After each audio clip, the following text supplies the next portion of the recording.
자, 반갑습니다. 구독자님들, 그리고 포스콜뉴스 주주님들. 자, 일단 영상 시작에 앞서서 제가 공지 하나만 같이 드리겠습니다. 저희 장선생의 고급 투자 게시물 탭에 가시면 제가 매일매일 이렇게 시장 코멘트를 드리고 있어요. 보통 한 10시 이전에는 무조건 게시를 하고 있는데, 보시는 것처럼 오늘 같은 경우에는 뭐 개별 단타 대응하시려는 분들, 아니면 뭐 전체적인 시장 상황 같은 것들, 아래 내용대로 제가 체크를 해드리고 있습니다. 장 초반에는 여러분들이 어떤 거를 주로 봐야 되는지 이런 것들을 파악할 수 있는 게시글이니까 웬만하면 하루에 꼭 한 번씩만 체크해 보시면 좋을 것 같다는 말씀을 드리겠습니다. 그리고 내용 괜찮으면 여기 밑에 좋아요 있거든요. 좋아요 한 번씩만 딱 클릭해 주시면 감사드리겠습니다. 제가 노리는 건 의미 없죠. 이건 좀 취소할게요. 자, 바로 본론으로 여러분들께 들어갈 건데 3분기 전에 여러분들이 꼭 봐야 되는 게 있어요. 결국에는 포스코홀딩스의 실적 전망이겠죠. 기업에서도 계속 이렇게 어닝 프리뷰란을 좀 계속 보여줘요. 이 기업의 실적이 좀 어떻게 전망이 된다. 이런 리포트를 3분기 나오기 전에 꼭 올립니다. 특히 대형주는 좀 많이 올려요. 그래서 이틀 전에 나온 리포트인데 좀 같이 볼게요. 제가 확실하게 좀 분리를 해놨어요. 노란색 같은 경우에는 좀 긍정적인 부분들, 그리고 여기에 자주색 같은 경우에는 약간 좀 좋지 않은 그런 부분들을 좀 체크를 해놨어요. 여러 가지 다 체크해놨으니까 오늘 영상도 끝까지 한번 시청 부탁드리겠습니다.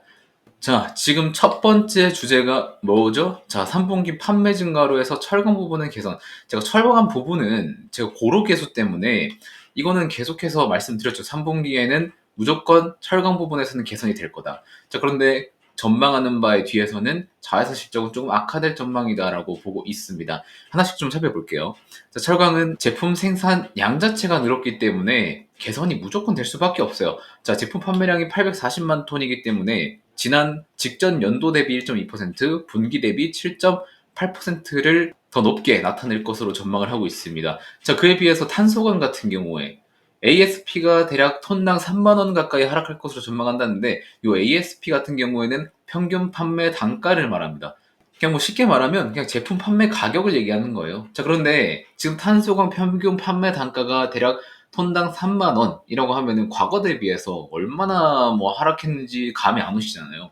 그래서 제가 따로 체크를 해왔는데 여름철이 뭐 비수기인 것도 있지만 2017년도 때 ASP가 8만 원이었습니다, 톤당.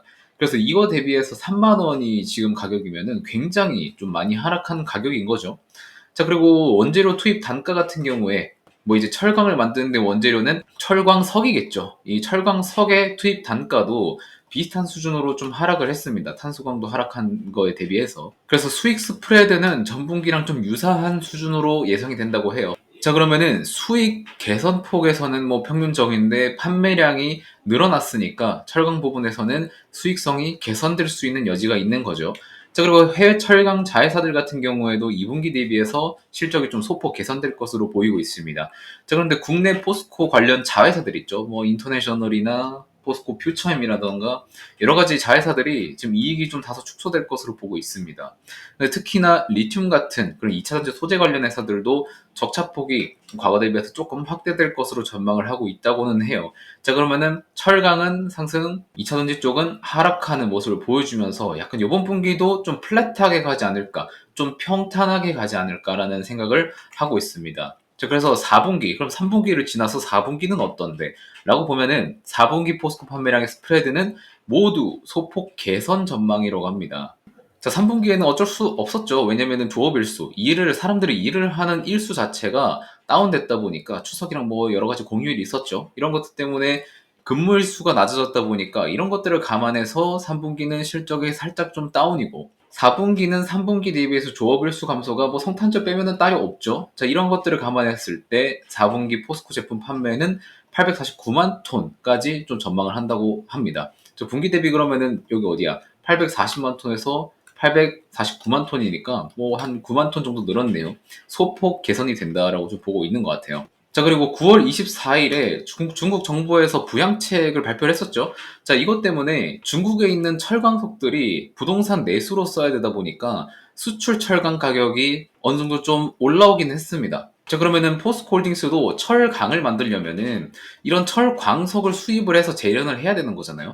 그럼 이러한 부분들이 포스코한테는 약간은 좀 악재로 다가올 수 있다고 우리는 생각을 좀 할 수 있지만 포스코 같은 대형 회사들은 이러한 시장 원자재 가격이 급등한다고 해서 바로 수입 단가가 올라가는 게 아니라 시장에서 계약을 통해서 도입하기 때문에 이러한 부분들은 여러분들이 크게 걱정할 필요는 없다라고 좀 말씀을 드리고 있는 거고, 그리고 원재료 투입까지 시차를 좀 감안했을 때에도 원재료 투입 단가는 4분기에는 더 하락할 것으로 좀 보고 있기는 해요. 지금 대략 철강석이 한 106달러 정도 선에서 머무르고 있거든요. 좀 같이 보시면은 철광석 선물 계약 가격인데 중국 부양 때문에 단기간 올랐었죠. 근데 여기서 더 오르지는 않고 좀 조정을 받고 있습니다. 부양책에 대한 그런 기대감들이 좀 꺼지면 철광석 가격이 여기서 또 더 내려갈 거라고 좀 전망을 하고 있어요. 이런 부분을 따져봤을 때 철강에 대한 역마진에 대한 걱정은 여러분들이 딱히 안 하셔도 된다라고 좀 말씀을 드리는 부분도 있습니다. 자, 근데 최근에 중국 판재료들, 뭐 판재료를 하면 후판, 그리고 뭐 냉연, 압연, 뭐 열연, 뭐 이런 것들이 있잖아요.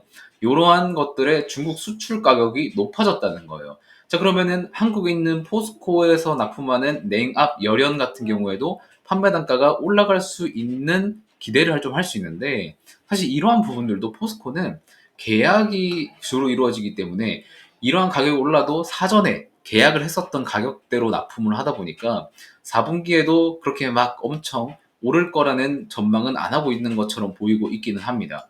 근데 뭐 가격이 오르지는 않아도 원재료 투입 단가가 더 내려가다 보니까 제품 가격이 내려갔어요. 근데 원재료 단가가 더 내려갔대. 이러면은 바지는 오히려 개선이 되는 효과를 볼 수 있습니다. 그래서 보시면은 ASP 하락폭이 원재료 투입 단가보다 덜 하다고 하죠. 그러다 보니까 포스코의 철강 스프레드는 확대될 것으로 보고 있다. 마진 스프레드가 더 옛날보다 확대될 거다. 이렇게 좀 보고 있다고 합니다. 자, 그래서 이를 감안했을 때 포스코홀딩스의 4분기 영업이익은 9,530억 원으로 직전 연도 대비 플러스 213%, 직전 분기 대비 19%를 기록할 전망이다라고 합니다.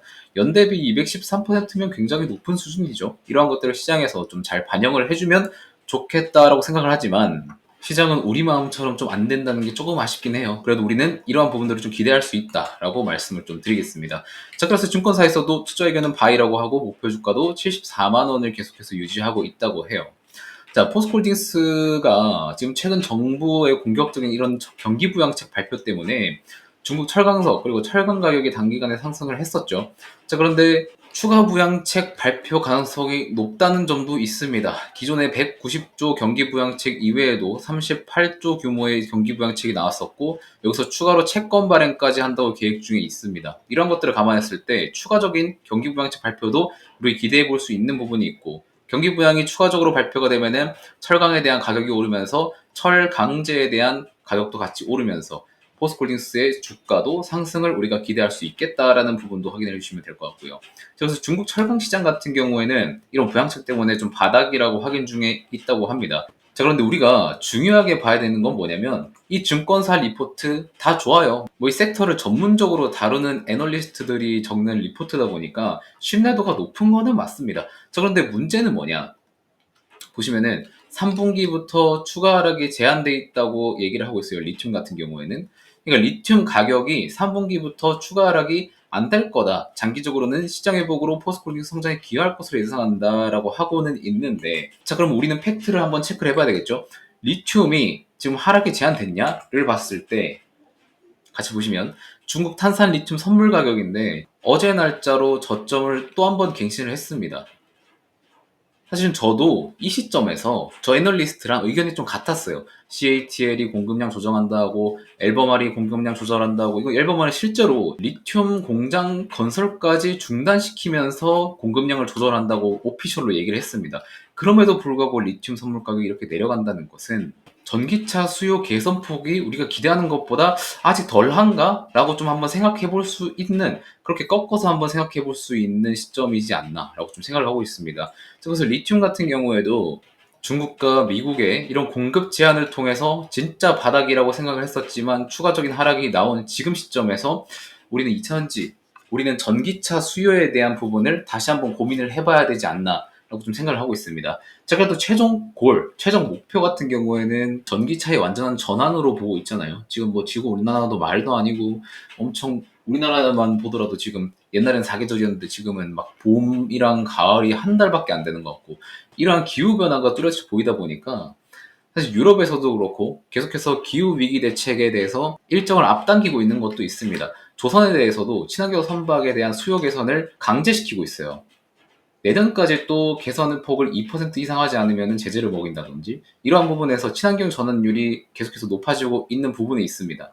그래서 긴 기간을 보시면은 여러분들이 포스코홀딩스나 다른 2차 전지주들 굉장히 투자 매력도 높은 섹터이긴 하나 단기간으로는 바이오나 반도체나 뭐 이런 종목들이 시장에서는 좀 더 매력적이라고 판단을 하고 있는 것 같아요. 그래서 수급은 다른 데로 몰리고 2차전지는 내려가고, 그리고 최근에 하락이 나왔었던 거는 트럼프의 우세가 높아지면서 해리스의 지지율이 밀린다 이러면서 막 친환경 에너지에 대한 투자 심리가 무너지고 막 원전 막 전통 에너지 쪽으로 수급이 몰리려고 하고, 약간 이런 것 때문에 2차전지 시장이 지금 단기간으로 좋지가 않죠. 사실 밸류에이션상 저는 항상 여러분들께 말씀을 드려왔습니다. 35만 원 밑에는 너무나도 저렴한 시점이라고 말씀을 드렸고, 제가 그래서 3분기 실적 발표 전에 좀 간략하게 프리뷰를 봤는데 3분기 실적은 소폭 개선이 될 것 같기는 하지만 리튬 부분에서 2차전지 소재 부분에서는 그렇게 큰 폭으로 개선은 되지 않을 것 같다는 시장 예측치가 나오면서 분기 실적 발표로 인해서 주가에 펌핑이 오는 거, 요거는 약간 좀 보수적으로 생각해야 되지 않을까라는 의견을 드립니다.